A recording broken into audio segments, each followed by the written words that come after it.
Estamos en el viernes a las puertas de un nuevo fin de semana. Gracias por sintonizarnos. Hoy es 8 de noviembre del 2024. Vamos a tener dos conversaciones. En la primera parte, ya con nosotros aquí en el estudio, el doctor Emilio Salazar, médico intensivista, que usualmente nos visita por lo menos una vez por mes para conocer aquellos puntos en los que debemos poner mucha atención con respecto a nuestra salud. Hoy vamos a hablar específicamente de diabetes, prevención, síntomas, causas y tratamiento. ¿Es así, verdad, doctor? Así es. Mientras nos levantamos, algunos probablemente ya ingirieron sus alimentos, su desayuno, se bañaron, se desayunaron. ¿Cuánto habrá transcurrido? Una hora. Ajá. Pues en una hora, alrededor de 60 a 100 personas son diagnosticadas alrededor del mundo con diabetes mellitus. Wow. Una cantidad casi epidémica de una persona por minuto o más está siendo diagnosticada. La Organización Mundial de la Salud estima que hay 62 millones de personas con el diagnóstico de diabetes en las Américas, y a nivel mundial estamos hablando de una cantidad aproximada de 244 millones de personas. Y no solo eso, por año fallecen 1.5 millones de personas como una causa directa a consecuencia de la diabetes mellitus, y a nivel mundial es la principal causa de amputaciones de extremidades inferiores. Wow. La pregunta es, ¿qué tenemos que hacer? La pregunta es, ¿ya se midió temprano el azúcar? Esa es la pregunta que ha hecho el doctor. Y por cierto, ha traído los aparatos y estamos algo nerviosos porque dice que nos va a medir el azúcar como estamos en horas de esta mañana. Mire, a mal tiempo, buena cara, así es que dele. Okay. Hágame el examen. Vamos a hacer una demostración, que esto es muy importante para nuestros amigos televidentes, nuestros amigos pacientes que padecen de esta enfermedad. Es muy importante que usted tenga un glucómetro y que sepa las condiciones que debe hacer para medirlo y en qué momento. Ahorita vamos a hacer una medición en ayunas. Entre comillas. Don Moisés, ¿usted ha ingerido alimentos? Sí, un guineo, y era un guineo bastante grande. La medición, la ciencia médica ha avanzado y la tecnología nos permite hacer estas mediciones en casa para tener un registro. Vamos a hacer la medición de una glicemia de un paciente en ayunas. Entonces, hay ciertos elementos que ocupamos, que uno es el glucómetro, otro es la lanceta, el siguiente elemento son las tiras reactivas que nos permiten medir la glucosa, y el tercer elemento, pues, el alcohol. El alcohol. Okay. Que algunos pueden decir que se utiliza solo agua con jabón para tener una medición más exacta. Okay. Entonces vamos a proceder. Luego de las manos, podemos utilizar cualquiera de los 5 dedos, pero estos dos usualmente son los que se dejan al final porque son los que ejercen la función de pinza y son con los que más actividades realizamos en el día. Entonces los de primer escoge son los dedos 3, 4 y 5. Y el sitio de punción, esto es bien importante, mi querido amigo, es en la parte lateral del dedo. No en la parte de abajo. No en la puntita del dedo, porque allí hay más terminaciones nerviosas, hay más dolor. Y la idea, pues, es disminuir la molestia. Muy bien. Me imagino que varias personas que nos están viendo en este momento lo hacen todos los días en su casa. Mi esposa se va a enojar porque nunca me dejo y usted me va a hacerlo en televisión. Si salgo mal, doctor, no vaya a decir mucho al aire hoy. Lo vamos a ingresar directamente. Ahora bien, algún endocrinólogo que tenga ahí conocido me avisa. Hacemos una limpieza, vamos a utilizar el tercer dedo en la cara lateral y hacemos una ligera presión como para ordeñar la sangre, y luego pues preparamos la lanceta. La mayoría traen una lanceta que usted la prepara ya para ejercer la punción, lo jale hacia acá y ahí ya está listo. Está listo. Ok. Vamos a proceder con la punción, pero antes de eso tenemos que utilizar nuestra tira reactiva, la cual tiene dos partes. Una es donde va a introducir la gotita, que es esta parte chiquita, y una parte que tiene ahí unas ranuras. Cuando usted lo introduce en el glucómetro se activa de inmediato, se enciende. La mayoría de los glucómetros es así ahora.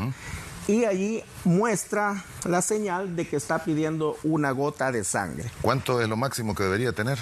De glucosa. La glucosa en ayunas tiene que tenerla entre 60 y 100 miligramos sobre decilitro. ¿Y si yo me comí un guineo como a las 5:30 de la mañana?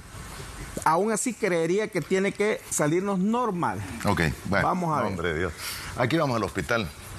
Ya le voy a dar el nombre de mi cardiólogo por si acaso me da algún ataque, güey. Vamos a ver. Esto no va a doler. No, eso dicen siempre los médicos. Tarararán. Ahora. No duele. Duele más el desprecio de una mujer. Ahora depositamos la gotita de sangre. 300. Y ahora en 5 segundos hágase una presión. 133. Uy, tan alto la tengo. Ok. Pero tenemos que considerar que había ingerido un guineo. Un guineo, ok. El valor normal es importante, que esto es una medición no tan precisa, la del glucómetro, pero la glucosa en ayunas, es decir, usted no ingirió alimentos desde la medianoche y se toma en el laboratorio una glucosa, su valor tiene que andar por debajo de 100 miligramos sobre decilitro. Si sale arriba de 126 miligramos sobre decilitro, es un criterio. Es decir, con una medición no vamos a hacer un diagnóstico, sino que tiene que repetirse con un intervalo de una semana de diferencia. Y si usted tiene 2 mediciones de la glucosa en ayunas en laboratorio, arriba de 126, ahí sí podemos diagnosticar que está en un estado prediabético. Una diabetes. Pero también es importante mencionar que hay otras pruebas diagnósticas como la glucosa que se toma 2 horas después de desayuno. Glucosilada. No. No. La glucosa, por ejemplo, usted va al laboratorio en ayunas, le toman una glucosa y o le dan una carga de glucosa o le mandan a desayunar y 2 horas después, justo de que usted tiene un desayuno, le miden de nuevo la glucosa. Si esta glucosa le sale 2 horas después de la ingesta del desayuno, arriba de 200, es un criterio diagnóstico también de diabetes mellitus. Y también el tercer criterio es la glucosa al azar, es decir, la glucosa en cualquier momento del día por arriba de 200. Independientemente que usted esté en ayuno, que haya comido, si a cualquier hora le tomamos la glucosa en el laboratorio y está arriba de 200, es un criterio diagnóstico. Pero una sola prueba no nos permite concluir el diagnóstico, sino hay que hacer las pruebas complementarias. Ok, viviré. Muchos años. Primero Dios, y así sea. Muy bien, doctor. Esto es algo que muchas personas viven con ello. Yo tengo una experiencia personal con mi esposa que ha estado en esta situación y le voy a decir, después de que fue diagnosticada, naturalmente viene el shock de qué es lo que debe cambiar y sobre todo los hábitos alimenticios que deben de ser un cambio radical para poder nivelar esto, porque si no, tiene que continuar con la inyección de insulina y todo lo demás, ¿verdad? Es importante hacerle un recordatorio a nuestros amigos cómo funciona la diabetes. La diabetes básicamente consiste en que el mecanismo normal es que cuando ingerimos nuestros alimentos, nuestro cerebro manda una orden a un órgano que tenemos en el abdomen. Este es el páncreas. El páncreas libera la insulina en respuesta a los niveles de azúcar que se incrementan. El azúcar es fundamental para nuestras células y en particular para nuestro cerebro, porque nuestro cerebro no puede obtener energía de otro alimento que no sea el azúcar. Pero para que la glucosa haga su función, tiene que estar adentro de la célula. La insulina es la que se encarga de introducir la glucosa a la célula. Cuando, por alguna razón, el páncreas no produce insulina o la insulina que produce no logra, por alguna razón, introducir la glucosa a la célula, es que aparece la diabetes. Y los niveles elevados de glucosa en la sangre hacen daño, porque están allí destruyendo nuestras proteínas y dañan todos nuestros órganos. En los ojos pueden producir a largo plazo ceguera. Hay pacientes que a lo mejor son diabéticos y no tienen un buen control, pero tienen síntomas sutiles. Un diabético que no está bien controlado puede experimentar visión borrosa, porque el globo ocular, el tamaño del ojo, cambia en respuesta a los niveles de glucosa. Es decir, si la glucosa anda alta, el ojo tiene un tamaño diferente en milímetros y los pacientes tienen visión borrosa. Por eso, cuando va alguien a la óptica y le piden una medición para realizarle sus lentes, le piden que si es diabético llegue totalmente compensado. Pero esta glucosa que anda por allí en todos lados está dañando todo, nuestra circulación y las arterias, como llegan a todos lados, al dañarlas, hay disminución del aporte de sangre al cerebro y es frecuente que un diabético pueda presentar un derrame cerebral, puede presentar un infarto de miocardio y muchas otras complicaciones. ¿Otros síntomas también es el orinar muy frecuentemente, doctor, o en horas de la noche? Hay muchos síntomas como la orinadera. Hay muchas personas que no saben que son diabéticas y pueden tener estos síntomas a veces sutiles y a veces muy evidentes, pero que no le hemos prestado atención. Y uno es la orinadera, porque cuando anda la glucosa elevada en sangre, el órgano que intenta bajar esta glucosa es el riñón. Y lo hace produciendo más orina. El paciente diabético o la persona que no sabe que es diabética, de pronto puede tener una orinadera constante en abundante cantidad durante todo el día. En la noche no logra conciliar por completo el sueño porque la orinadera persiste. Tiene que estar yendo al baño. Y luego de la orinadera, como está perdiendo líquido, se deshidrata y viene un síntoma complementario, que es una sed excesiva. Un paciente diabético tiene orinadera y sed excesiva. Y, paradójicamente, aunque ande 300, 400 de glucosa en sangre, la célula está sin comer porque no logra entrar la glucosa.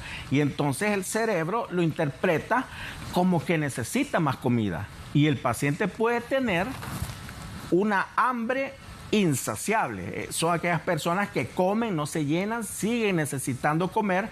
Entonces, mi querido amigo, si usted tiene orinadera y luego tiene sed excesiva y tiene una ingesta de alimentos que usted no puede controlar, un apetito insaciable, no podemos concluir que usted sea diabético, pero es importante que se acerque y haga un chequeo para poder confirmar o descartar esta enfermedad. Exactamente. Ahora, doctor, vamos a hablar de aquellos alimentos que se puede y los que no se puede o no se deberían. Pero, aprovechando que los amigos televidentes nos escriben, Marla Boone nos dice a través de la red social de X, ¿qué bebidas, estoy tratando de poner esto de la mejor forma, dice, ¿qué bebidas alcohólicas son las que recomendadas con diabetes?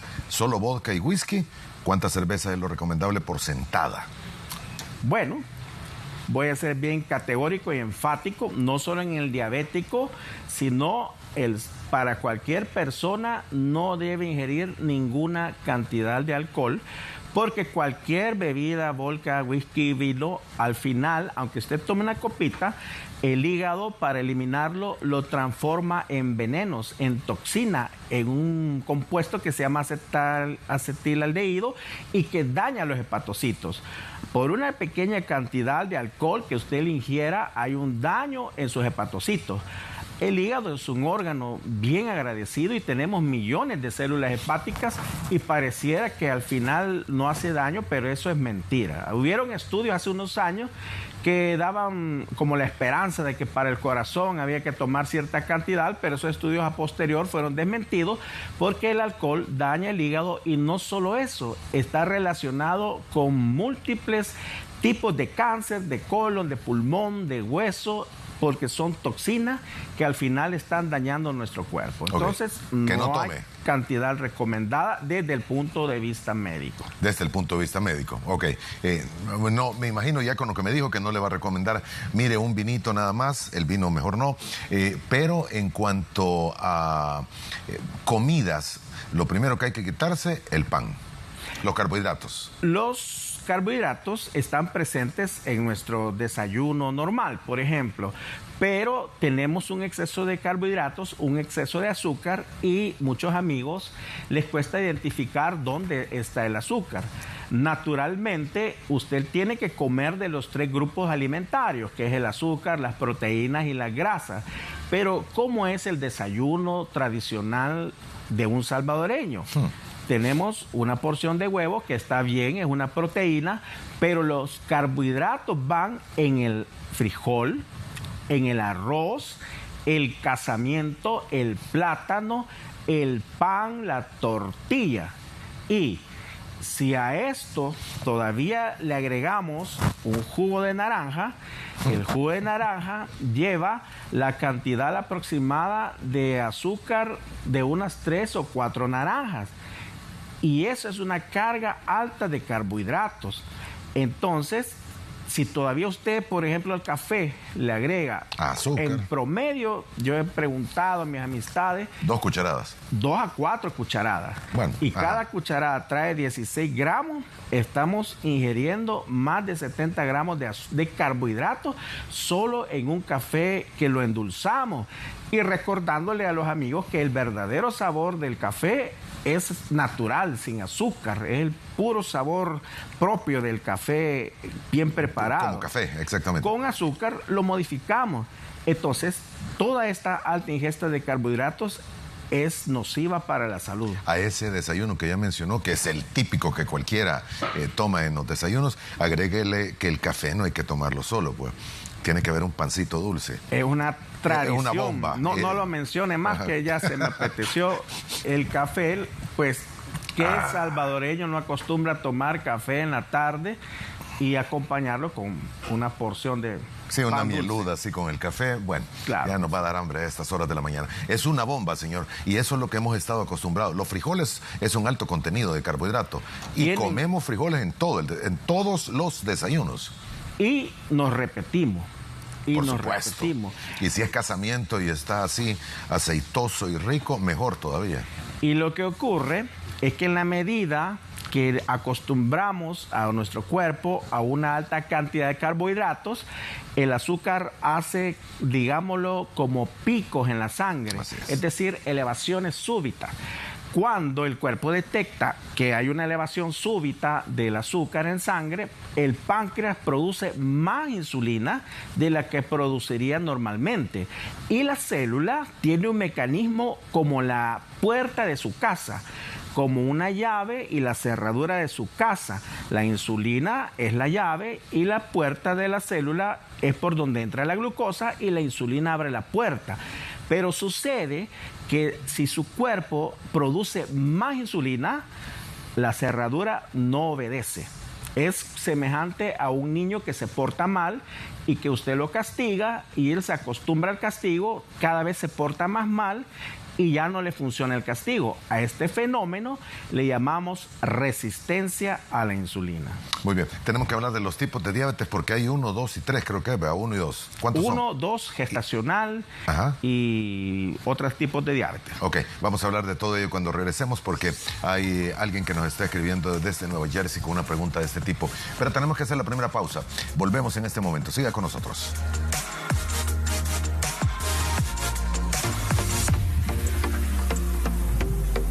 Frente a frente. Conversamos esta mañana en la primera entrevista con el doctor Emilio Salazar, médico intensivista. Hablamos específicamente de la diabetes. Le vamos a hacer un par de preguntas más de otras enfermedades que podrían estar golpeando a la población salvadoreña en este momento. Por cierto, vale la infidencia, en la pausa comercial ya le enseñé mis exámenes al doctor para ver si algo tenía que ver el guineo que me comió y me confirmó que tal vez viva. Así es que vamos a estar todavía algún tiempo por acá, doctor. Bien, hay varias preguntas de los amigos televidentes. Por respeto a quien nos había escrito más temprano, nos dice Rabín Murga, nos está escribiendo desde Nueva Jersey, dice él, ¿cuánto es la esperanza de vida para un diabético tipo 1? Gracias y saludos desde Nueva Jersey. Primero definamos diabetes tipo 1 o los tipos de diabetes que hay? Claro que sí, hay muchos tipos de diabetes, pero vamos a hablar, para hacerlo más práctico, del tipo 1, tipo 2, que son los más comunes. Hay una diabetes gestacional que ocurre en las embarazadas y hay otros tipos de diabetes. Pero básicamente comprendamos que la diabetes tipo 1 se trata de un daño directo en el páncreas. Algo dañó en el páncreas y el páncreas se dañaron sus células donde se produce la insulina y entonces es un paciente que no va a producir insulina. Por tanto, este paciente inicia su proceso pues en tempranas edades, puede ser en la infancia o en la adolescencia. El diabético tipo 1 no produce insulina y empieza joven. El diabético tipo 2, hay dos cosas que pueden llevarlo a ser diabéticos. Uno es el factor genético. Si su papá, si su mamá, su abuelito es diabético, hay un gen, hay algo relacionado con la herencia que le da la predisposición a usted a padecer diabetes. Aclarando que no quiere decir que si usted tiene familiares diabéticos, usted va a ser diabético, sino que tiene una predisposición genética, pero usted tiene muchas cosas por hacer para prevenir o retrasar la progresión de su enfermedad. Y hay otro grupo de diabéticos tipo 2 que no tienen familiares diabéticos, pero a consecuencia de la mala alimentación que todos tenemos, alta en carbohidratos, como ya explicamos, los mecanismos que se van desencadenando, que primero es resistente a la insulina, hasta que si usted persiste con esa dieta, esa alimentación que no es adecuada, con alto nivel de carbohidratos, pues sus células ya no responden a la insulina y también es un diabético tipo 2. Ahora bien, la diabetes es una enfermedad que puede, con el tratamiento, tener una alta esperanza de vida. Puede tener una vida prácticamente casi normal si usted pues tiene mucho cuidado, requiere mucha disciplina, requiere mucho esfuerzo del paciente y es una enfermedad que, si bien es cierto, necesita la asesoría, el tratamiento de su médico de confianza, es una enfermedad que requiere mucho del autocuidado. Depende mucho del autocuidado. Una diabetes bien tratada puede tener una alta esperanza de vida, tener una vida básicamente normal, pero una diabetes maltratada puede llevar a muchas complicaciones, como ya mencionamos al principio, y también importante, la diabetes es la principal causa, junto con la hipertensión arterial, de insuficiencia renal. Exactamente. Doctor, varios temas en los que ha mencionado y voy a leer otras preguntas que le han hecho los amigos televidentes. Primero, si alguien es en cualquier momento del día o al final de la tarde, inicio de la noche, en la cual le empieza a fallar la vista y ve borroso por nivel de azúcar, ¿esa vista borrosa que da? Esto aplica a dos tipos de personas. Las personas que no son diabéticos, si usted tiene visión borrosa, una de las causas puede ser que usted sea diabético. Y un paciente diabético que está mal controlado, aparentemente él no va a sentir síntomas. Lo digo aparentemente, pero la visión borrosa en un diabético le está alertando de que su diabetes está mal controlada, porque el ojo cambia su tamaño en relación a la cantidad de glucosa. Y cuando la glucosa está muy elevada, el ojo tiene otro tamaño y por tanto empieza a tener visión borrosa. Cuando los niveles de glucosa están elevados, la glucosa llega incluso a dañar los nervios que tienen que ver con la movilidad del ojo. Hay muchos pacientes diabéticos que de pronto tienen una parálisis en los movimientos oculares, similar a una parálisis facial. Lo único que la parálisis facial es de los labios, de los músculos de la frente, sí, la cara. Pero en diabéticos que de pronto no logran mover un ojo, a esto le conocemos como una parálisis del sexto par, les da visión doble incluso y solo traduce un mal control de sus niveles de glucosa en sangre. Bien, este es un síntoma. El otro es tener mucha sed y orinar constantemente. Y comer mucha comida y no saciarse, porque la célula está con hambre. Y hay un síntoma también muy sutil pero que mis queridos amigos diabéticos tienen que prestarle mucha atención. Y es una sensación como de cansancio o como de sueño. De pronto usted pues durmió bien en la noche, no ha tenido un trabajo que le ha desvelado y a pleno día usted siente sueño. Un sueño que si usted se sienta, se queda dormido, o usted va conduciendo su vehículo y de pronto siente que se queda dormido al volante y usted se pregunta, ¿por qué siento sueño? Si he dormido bien, no me he desvelado, no he tenido mucho trabajo. La somnolencia también es un signo muy sutil en un diabético descompensado. Bien, Carolina nos dice, gracias por esta interesante entrevista, clara la explicación. ¿Algún consejo a considerar en lo cotidiano para controlar la hipoglucemia?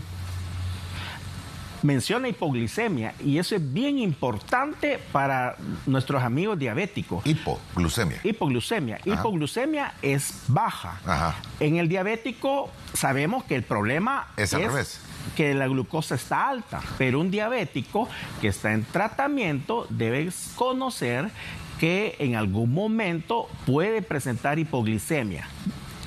De pronto no comió, de pronto se sobredosificó accidentalmente su insulina, su metformina, y la hipoglicemia es peor que la hiperglicemia. Y quiero explicar rapidito esto. La hiperglicemia daña.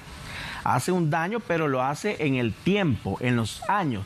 La hipoglicemia, recordemos que mencioné que el cerebro, el único aporte, el único sustrato de energía es la glucosa. Entonces, cuando no hay glucosa y el cerebro está en hipoglicemia, las neuronas mueren. Entonces, es importante mencionar que los signos de hipoglicemia pueden ser que de pronto una persona diabética tenga temblor o sudoración. Las personas diabéticas cuando presentan hipoglicemia sudan, tiemblan o puede estar somnolienta. En ese momento usted tiene que tener idealmente un glucómetro, pero si no lo tiene, eso no debe darle mucho tiempo. Usted agarra un vasito con agua, le pone azúcar y le administra, porque la glucosa la absorbe rápidamente y restablece la hipoglicemia. Porque desafortunadamente he recibido pacientes que tuvieron signos de hipoglicemia y en algún momento los médicos fallamos quizás y no le explicamos que podía presentar hipoglicemia, y los he recibido ya con muchas horas de hipoglicemia y desafortunadamente hay un daño cerebral irreversible. Ok, y en algunos casos se puede llevar a un coma diabético también, ¿verdad? El coma diabético ocurre por los niveles elevados de glucosa. Elevados. Es decir, el cerebro depende de la glucosa y antes de dar el coma usted va a tener somnolencia. Si usted es diabético, maneja una glucosa arriba de 300 y tiene somnolencia, póngase en control. El siguiente paso o lo que le va a suceder si no se pone en control es el coma diabético. Pero no tenemos por qué llegar a ese nivel porque hay mucho que podemos hacer por usted. Y a pesar de que los tratamientos para diabetes son complicados y que requieren muchas pruebas, afortunadamente en todo nuestro sistema de salud, desde la unidad de salud, el Seguro Social, el Ministerio de Salud, cuenta con todos los medicamentos y pruebas que usted necesita para el control de su diabetes mellitus. Hugo Batres nos dice, buenos días, ingeniero. Felicidades por la entrevista, muy interesante. Pregúntale al doctor cómo sería un desayuno, un almuerzo y la cena para no ingerir demasiada azúcar en el transcurso del día. Saludos desde San Buenaventura, Usulután. La pregunta es difícil de responder, pero quiero poner como ejemplo a nuestro querido ingeniero, porque con un guineo que comió, su glucosa se elevó 33 miligramos sobre decilitro. Es decir, es increíble cómo nuestra glucosa se nos eleva con un desayuno aparentemente normal. Vamos a hablar del desayuno. No le agregue azúcar al café. No consuma bebidas azucaradas, porque existen muchos mitos y a veces creemos que porque un refresco es natural, eso es saludable. No es saludable. Un refresco de jugo de naranja con alto contenido de azúcar viene a ser equivalente a una bebida azucarada de cola, por ejemplo, y tiene que tener porciones pequeñas de alimentación que incluya una proteína, que incluya siempre un carbohidrato, pero en pequeñas cantidades. La cantidad de frijoles que usted tiene que comerse es media taza y agregue, si gusta, un vegetal o puede agregar algo que le produzca fibra y sensación de llenura. Y no es recomendable tampoco que usted pase sin comer mucho tiempo, porque lo que viene después es un atracón. No puede hacer cambios súbitos en su dieta, sino que tiene que ir paulatinamente. Si se comía 4 tortillas, cómase 2. Si se comía 2 panes, intente solo comerse 1. Si come pan, es preferible utilizar la tortilla en lugar del pan, porque el pan es prácticamente azúcar refinada y la tortilla, aunque es carbohidrato, pues aporta un poquito de fibra y le ayuda con la saciedad. Tenga un tentempié, un refrigerio, semillas ahí a media mañana, porque si usted se obliga a tener un ayuno prolongado, lo que viene después es una ingesta, como un rebote a lo que le llamamos atracón, y eso también es malo. Muy bien. Hay algunas preguntas que creo que no tienen que ver con lo que estamos hablando esta mañana. Nos escribe otro amigo que dice: Daniel Hernández, mi glucosa en ayunas siempre me sale normal, pero la glucosiminada siempre me sale en 6.3. ¿Algún comentario?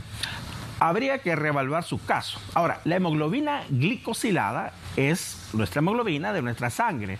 La glucosa, como lo hemos mencionado, se une a todas nuestras células.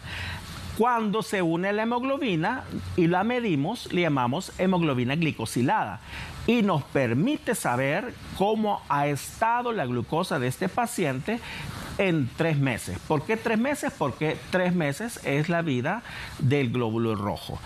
El valor normal ideal es abajo de 6.5. Para 6.3 que usted tiene, pues puedo comentarle que todavía está dentro de los límites normales. 6.3 es normal. Es correcto. Abajo de 6.5 de hemoglobina glicosilada es normal. Hay rangos que cambian de laboratorio a laboratorio, pero básicamente está normal y no le recomendaría mayor exámenes al momento. Muy bien. Usted no lo ha mencionado mucho, doctor, pero hay que hacer ejercicio. Hay que caminar. No necesariamente hacer maratones todos los días, pero mantenerse activo.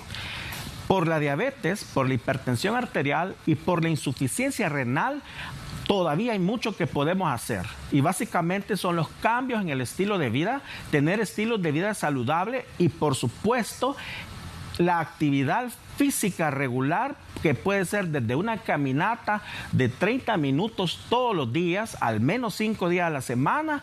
Eso le puede ayudar a prevenir, a revertir su diabetes incluso, o al menos disminuir la dosis de sus medicamentos o a estar bajo control con el tratamiento adecuado. Importantísimo la actividad física regular, no solo previene diabetes, sino que previene obesidad, hipertensión arterial, insuficiencia renal, infarto miocardio, accidentes cerebrovasculares.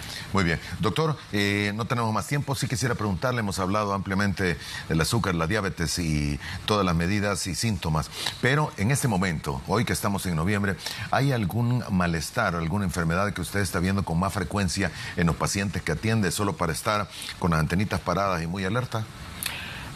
Recordemos que en nuestro país las infecciones respiratorias, las infecciones gastrointestinales son endémicas. Sin embargo, revisando pues el informe de vigilancia epidemiológica y todo lo que hemos visto, afortunadamente las alertas por dengue han disminuido, las infecciones respiratorias están bajo control y también las infecciones diarreicas. No quiere decir que no haya enfermedades. Las enfermedades están siempre, todos los días, y es muy importante que usted no se quede en casa cuando tenga síntomas de una enfermedad, porque mientras más luego el médico pueda diagnosticar, tratar, los resultados son mejores.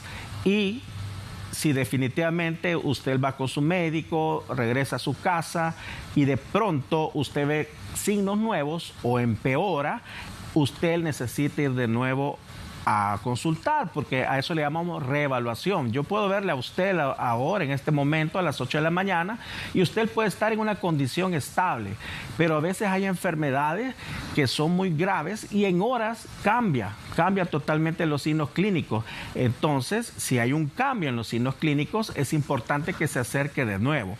Hay algo que sí es muy preocupante y es que no se relaciona con infecciones, pero es la alta cantidad de accidentes de tránsito que estamos experimentando, la alta cantidad de víctimas y de fallecidos, y sobre todo pues que se acerca un periodo ya dentro de un mes de festividades, y recordarle a la población pues que tiene que manejar con mucha precaución, respetando todas las normas de tránsito, para no formar parte de esta estadística tan alta, tan grave, que genera discapacidad, enfermedad, incapacidad y hasta mucho luto en la población, en las familias salvadoreñas. Muy bien, doctor. Esto sirve precisamente para de introducción para la segunda parte que vamos a tener dentro de un par de minutos, que ya están por aquí con nosotros profesionales del laboratorio clínico y el jefe de crisis y desastres de Cruz Roja Salvadoreña para el Banco de Sangre.